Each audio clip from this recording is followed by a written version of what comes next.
উচিত জবাব কখনো কথায় দিতে হয় না, দিতে হয় কাজ দিয়ে, নিজের সাথে প্রতিযোগিতা করে। চলেন আপনাকে একটা গল্প শোনাই।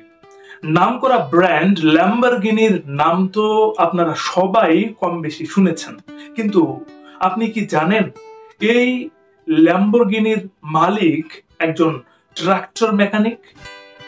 ইতালির এক গ্রামে কৃষকের ঘরে জন্ম হয় ফেরিচিও ল্যাম্বরগিনির। তখন মাত্র দ্বিতীয় বিশ্বযুদ্ধ শেষ হয়েছে। ফেরিচিও ল্যাম্বরগিনি বেশ ভালো মেকানিক্যাল কাজ জানতো। যুদ্ধ শেষে নিজের মেকানিক্যাল দক্ষতাকে কাজে লাগিয়ে তিনি গড়ে তুলেছিলেন ট্রাক্টর মেরামত এবং ট্রাক্টর তৈরির একটা ব্যবসা। আস্তে ধীরে ব্যবসা বড় হতে লাগলো।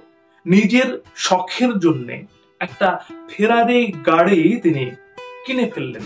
তখন ফেরারি খুব জনপ্রিয় একটা ব্র্যান্ড, এক নামে সবাই চেনে। কিন্তু গাড়ি কেনার পরেই শুরু হলো যত সমস্যা। গাড়ির ক্লাচ নিয়েও ফেরিচিও শান্তি পাচ্ছিলেন না। তার কাছে মনে হলো এটাকে আরো ভালোভাবে তৈরি করা যেতে পারত। যেই ভাবা সেই কাজ। ফেরিচিও ঠিক করলেন এটা ফেরারিকে জানাবে। অনেক কাঠ খড় পুড়িয়ে তিনি সরাসরি যোগাযোগ করলেন ফেরারির প্রতিষ্ঠাতা এনজো ফেরারির সঙ্গে।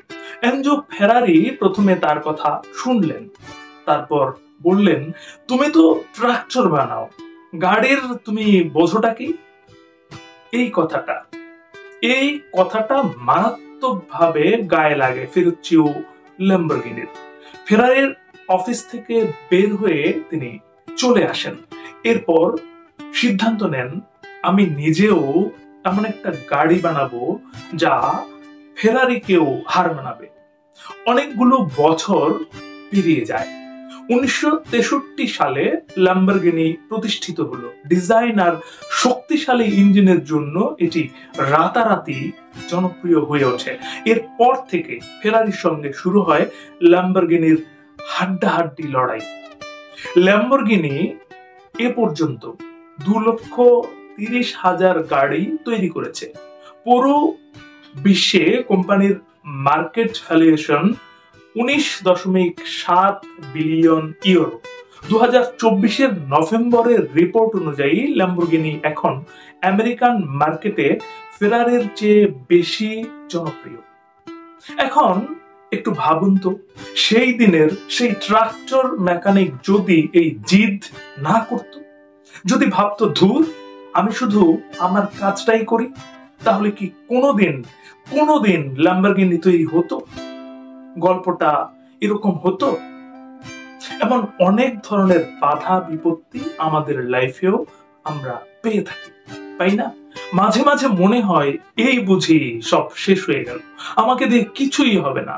নিজের উপর আত্মবিশ্বাস হারিয়ে ফেলি। আমরা এটা ভুলে যাই যে আমি না পারলে পারবেটা কে? যা করার আমাকেই করতে হবে, তাই না? নিজের জন্য এমন একটা গল্প লিখে যেতে হবে যেটা আমি গর্ব নিয়ে বলতে পারবো।